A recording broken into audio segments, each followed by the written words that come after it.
Brothers and sisters, if God is for us, who can be against us? This line from St. Paul, giving encouragement to the Christians in Rome. But it's encouraging for us as well. There's so many reasons that are thrown at us not to believe, not to practice the faith, not to adhere to what we know to be right and true. Some are internal reasons. Sometimes it's that ease of not having to change, of not having to get rid of the vices, the bad habits. Sometimes it's more pleasurable. It delights our senses to indulge ourselves in certain things, whatever it may be. But indeed, as St. Paul is reminding the Romans, is reminding us, there's something higher. There's a greater call than just tying ourselves down here to the basest of pleasures, tying ourselves down to worldly delights, worldly pleasures. And he calls our minds to the resurrection, that Christ, he himself became a man, but he did not become a man to show us how to live a life of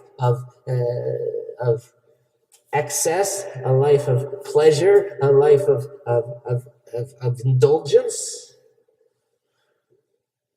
Rather, it is he who died for us, and through his death achieves life, true life, real life, everlasting life. And it's through this real, true, everlasting life that he intercedes for us at the right hand of the Father.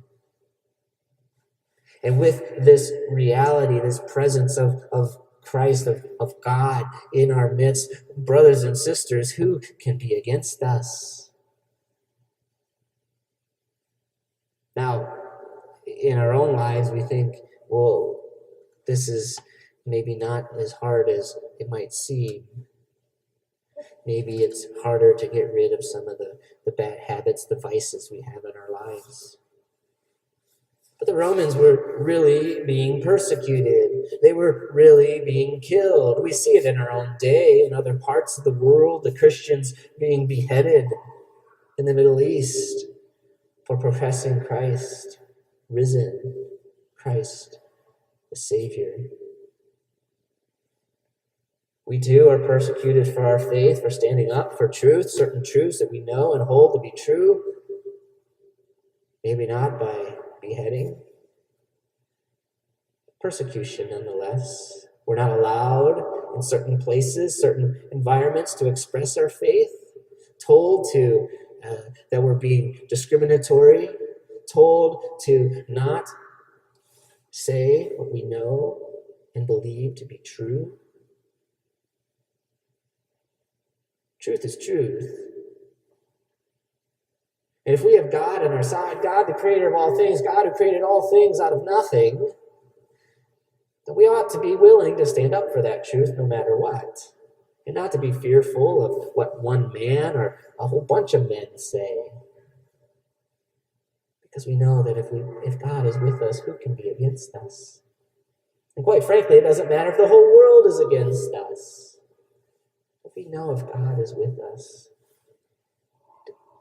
Just as these early Christians in Rome were being slaughtered in the Colosseum, left and right. They were outnumbered, but never gave up.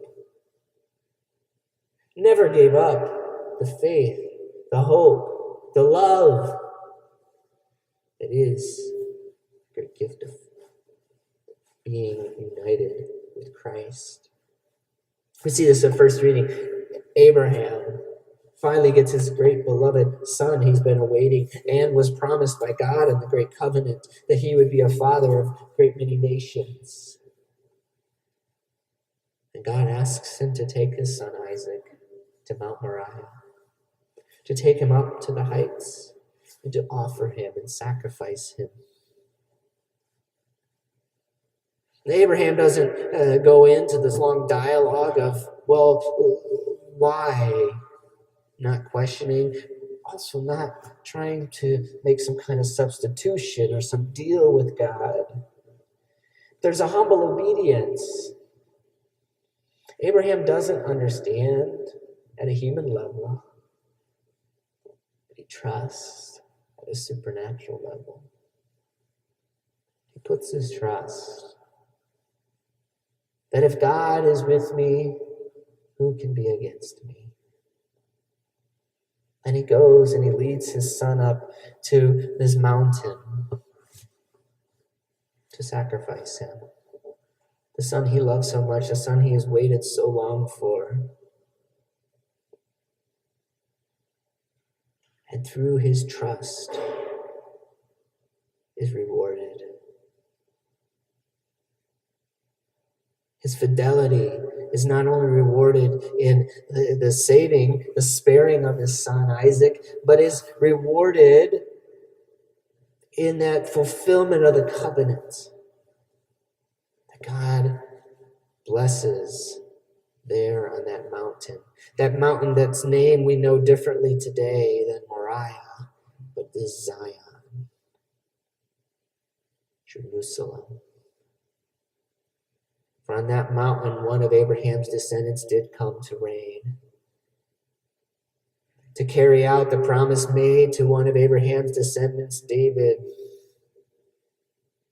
who would reign on a throne for all eternity, who we see today going up again on a mountain, showing his glory, showing his great power and majesty to Peter, James, John, revealing himself in the great splendor of who he is.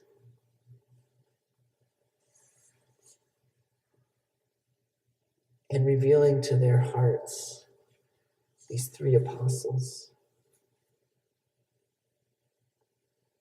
There is something more here than just a man, than just a way of life, than just a set of rules, a set of commandments. That indeed, hearing the voice from heaven.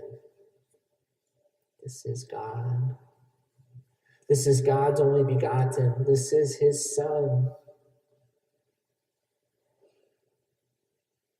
And that if we are with him, if we obey him, if we are united to him in communion, in one bond of unity and love, who indeed can be against us? Who can break that bond? Nobody can break that bond but us alone. Neither death nor sword, Paul beautifully exclaims, nor disease. Nothing can break this bond. Nothing can tear us apart from the Lord but our own hard-heartedness. And so as Peter, James, and John go up upon that mountain and they see the great glory of God revealed to them, whiter than the fuller's lyre, whiter than the snow is white, revealed in shining glory, their hearts are filled with that resolve to follow the Lord, as ours ought to be as well. To be able to witness daily to the gospel, witness daily to the faith, to be able to stand up to those attacks that are daily, to be able to never back down when we are pushed to whatever extreme, whether it is death or whether it's to silence. To be willing to stand up, to proclaim as boldly as Paul proclaims that if God is with me, who can be against me? That I stand for something greater than anything on this earth. I stand for truth. I stand for God. And because of that, I have no fear. Because if ultimately we do die because of our proclamation of God and God's law, what we achieve indeed is the crown of victory, the crown of righteousness, the crown of everlasting life. But if we fail, if we don't stand up for God and His truth, we sacrifice that. We forsake all of that and are left with only what this world has to offer, which is nothing. It's temporary, fleeting pleasures. And so as we come forward today to receive Christ in Holy Communion, we indeed will encounter Him, just as Peter, James, and John encountered Him, but in a more radical, in a more intimate way, that He is going to enter inside of us and transform us, transfigure us from the inside out, to be able to witness, to stand up, to proclaim. And so that's our job.